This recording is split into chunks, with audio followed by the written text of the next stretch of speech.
انسان کے لیے جو پیچیدہ تمدنی مسائل ہیں، سیاسی مسائل کو کیسے حل کیا جائے، معاشی مسائل کا حل کیسے ہو، سماج میں توازن کیسے ہو، مرد اور عورت کے درمیان توازن کیسے ہو، ہوتا کیا ہے یا عورت بھیڑ بکری کی طرح کی ملکیت بن جاتی ہے۔ ہمارے ہاں اردو میں جو اس کا محاورہ ہے کہ جوتی کی نوک، یہ اس کی حیثیت ہو جائے گی، یا دوسری طرف عورت کلوپیٹرا بن کر قوموں کی قسمتوں سے کھیلے گی۔ دنیا میں یہ دو انتہائیں ہوئی، کہاں نقطہ عدل کہاں ہے، کیسے بیلنس جو ہے اسٹرائک کیا جائے، مردوں کے حقوق اور فرائض اور خواتین کے حقوق اور فرائض، اس میں صحیح ترین ایکویشن ہے کیا؟ اسی طریقے سے فرد اور اجتماع، فرد اور ریاست، یا تو یہ کہ انسان کی انفرادی آزادی اتنی جا رہی ہے، مادر پدر آزاد، جس کا مظہر یہ ہے کہ آج انگلستان میں دو مرد بھی میاں اور بیوی کی حیثیت سے رہ سکتے ہیں، قانون تسلیم کرے گا ہسبینڈ اینڈ وائف، ان کو وہی حقوق حاصل ہو، یہ ہے وہ آزادی۔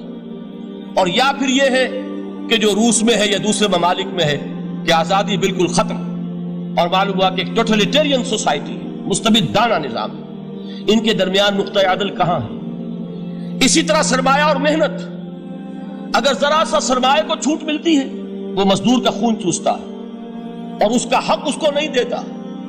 اقبال نے بہت خوبصورت انداز میں کہا ہے کہ خواجہ از خون رگے مزدور سازد لال ناب، از جفائے دہ خدایاں کشت دہ کانا خراب۔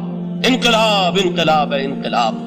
ایک طرف سرمایہ دار ہے جو مزدور کی رگوں میں سے خون نچوڑ کر سرخ شراب کا پیمانہ لے کر بیٹھا ہوا ہے، وہ در حقیقت مزدور کا خون ہے جو پی رہا ہے۔ ایک طرف وہ زمیندار اور جاگیردار ہے جو کاشتکار کا خون جو ہے چوس رہا ہے۔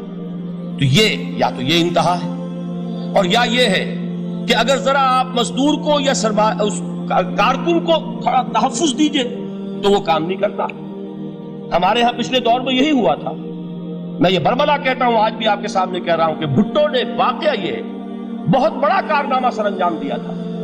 اس نے مزدور کو ایک سیلف ریسپیکٹ دی تھی، کاشتکار کو اپنی عزت کا احساس دیا تھا کہ میں بھی انسان ہوں، میرے بھی حقوق ہیں، لیکن نتیجہ اس کا نیگیٹو نکلا، مزدور نے کام کرنا چھوڑ دیا، معیشت کی گاڑی ختم ہو گئی۔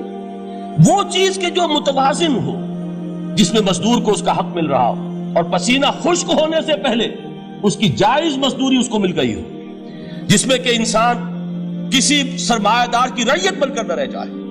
دوسری طرف یہ کہ سرمایہ کے لیے بھی جو اس کا صحیح ہے کہ اس کو انسینٹیو ملے، وہ میدان میں آئے، اس کے اندر رسک لینے کے جو ہے وہ صلاحیت پیدا ہو۔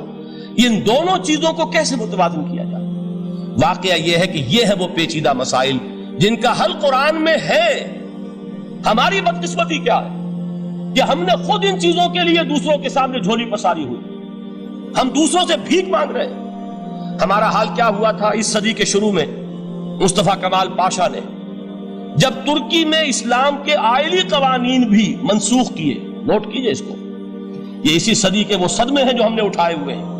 اور گاہے گاہے باز خواہی قصہ پاری نہ رہا، تازہ خواہی داشتن گر داغ ہائے سیدھا رہا۔ اس صدی میں کیا نہیں ہوا؟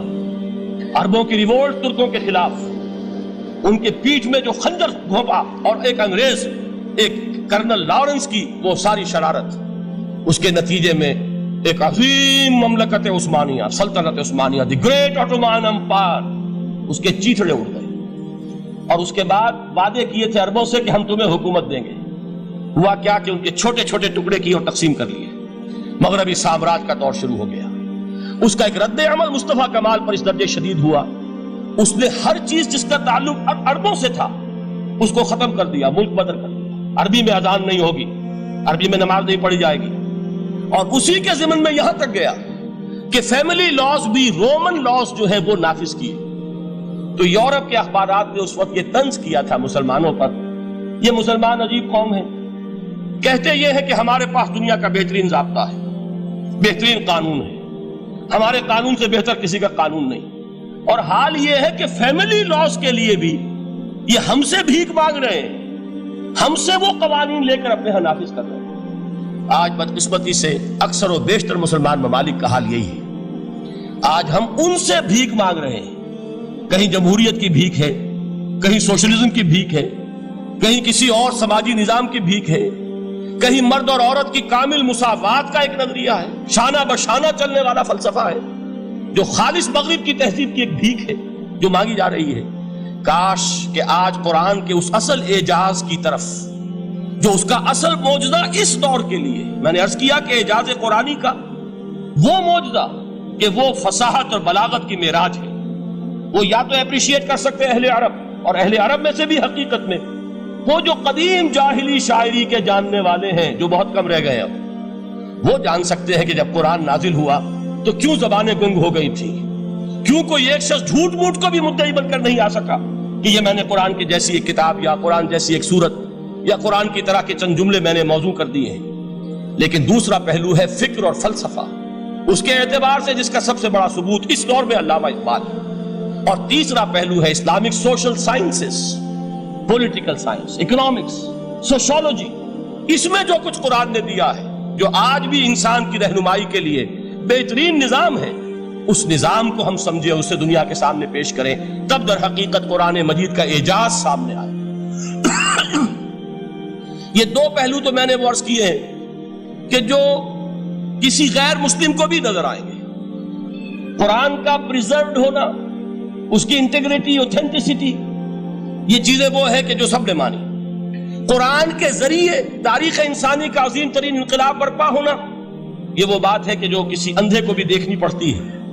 اس حقیقت کا اعتراف دشمن کو بھی کرنا پڑتا. میں یاد دلا دوں آپ کو، ایچ جی ویلز، آپ نے نام سنا ہوگا، سائنٹیفک فکشن میں اس کا بڑا اونچا مقام ہے، لیکن اس نے تاریخ نسل انسانی پر بھی دو کتابیں لکھی، a short history of the world اور a concise history of the world. Concise history of the world میں وہ شخص حضور کے ذکر پر جب آتا ہے تو میں صرف ذکر کر رہا ہوں، نقل کفر نہ باشد، اس نے حضور کی شخصیت پر بڑے رقیق حملے کیے ہیں، بڑے گھٹیا حملے کیے. حضور کی خاص طور پر تعدد ازدواج کا جو معاملہ ہے، یہ کڑوی گولی ان کے حلق سے اتر نہیں سکتی، اس لیے کہ ان کا آئیڈیل ہے حضرت مسیح اور حضرت یحییٰ، جان دی بیپٹسٹ اینڈ جیسس آف نازارتھ. ان دونوں نے ایک شادی بھی نہیں کی، تجرد کی زندگی بسر کی، لہذا ایک شادی بھی ان کے نزدیک گھٹیا فعل ہے. تو حضور نے تو کی ہیں 11 شادیاں، 11 نکاح آپ کے. یہ جو کڑوی گولی ہے یہ ان کے حلق سے نیچے نہیں اترتی، اس لیے میں انہیں معذور سمجھتا ہوں. تو اس نے اس پہلو سے تو بڑے حملے کیے، لیکن خطبہ حجۃ الوداع کے وہ جملے جو ہے تاریخی، پورے کے پورے اس نے کوٹ کیے. لا فصل لعربی علی عجمی ولا لعجمی علی عربی ولا لأحمر على اسود ولا لأسود على احمر الا بالتقوى كلكم بنو آدم وآدم من تراب. کسی عرب کو کسی عجمی پر کوئی فضیلت نہیں، کسی عجمی کو کسی عرب پر کوئی فضیلت نہیں، کسی گورے کو کسی کالے پر کوئی فضیلت نہیں، کسی کالے کو کسی گورے پر کوئی فضیلت نہیں سوائے تقوی کے. تم سب کے سب آدم کی اولاد ہو اور آدم مٹی سے بنائے گئے تھے. یہ الفاظ لکھ کر کہتا ہے کہ جہاں تک human fraternity, equality and freedom, 3 الفاظ نوٹ کیجئے، انسانی حریت، انسانی مساوات، انسانی اخوت، کہتا ہے جہاں تک ان 3 چیزوں کے واز ہیں، سرمنز کا تعلق ہے، وہ تو دنیا میں پہلے بھی بہت کہے گئے. عیسائی ہونے کے باوجود خاص طور پر نام لیتا ہے جیسس آف نازارتھ.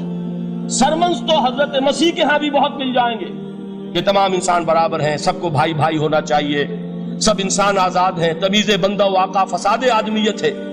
لیکن وہ کہتا ہے کہ یہ ماننا پڑتا ہے تاریخ انسانی میں پہلی مرتبہ ان اصولوں پر ایک انسانی معاشرہ قائم کیا محمد نے صلی اللہ علیہ وسلم. یعنی حضور کے ساتھ یہ معاملہ ایمپٹی سلوگنز کا نہیں ہے، یہ صرف واز نہیں ہے، یہ صرف سرمنز نہیں ہیں، یہ ایمپٹی سلوگنز نہیں ہے. He translated these things into actuality. ایک حقیقت، ایک واقعے کی شکل دی ہے محمد نے صلی اللہ علیہ وسلم. وہ معاشرہ پیدا کیا جس میں انسانی اخوت، انسانی مساوات اور انسانی حریت، یہ تینوں اقدار و تمام کمال موجود تھی.